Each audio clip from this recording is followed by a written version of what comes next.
दिवसाची सुरुवात मॉर्निंग मीटिंगने होते. प्रोजेक्ट्सवरती डिस्कशन होतात. सर डिझायनर्सला डिझाईनचे अपडेट विचारतात. प्रोजेक्ट मॅनेजर प्रोजेक्टचे अपडेट देतो. त्यानंतर मधून लॅमिनेट्सवाले, प्लायवूडवाले डीलरही येतात. डीलर आल्यानंतर ते त्यांच्या प्रोडक्टबद्दल माहिती सांगतात. क्लायंट्स व्हिजिट्सही चालू असतात. क्लायंट ऑफिसला येतात, इन्क्वायरी फॉर्म फिल करतात, त्यांच्या रिक्वायरमेंट्स फिल करतात. रिक्वायरमेंट्स समजल्यानंतर आपण त्यांना कोटेशन प्रोव्हाइड करतो.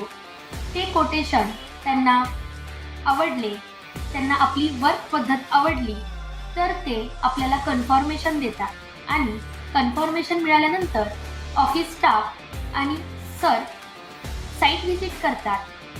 साईट व्हिजिट नंतर आपण त्यांचे 2D डिझाईन बनवतो.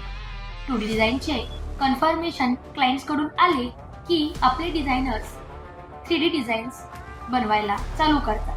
त्या डिझाईनचे चेंजेस, त्याच्यामध्ये असलेल्या क्वेरी ते क्लायंटसोबत डिस्कस करतात आणि प्रोजेक्ट डिझाईन करण्याचा प्रयत्न करतात.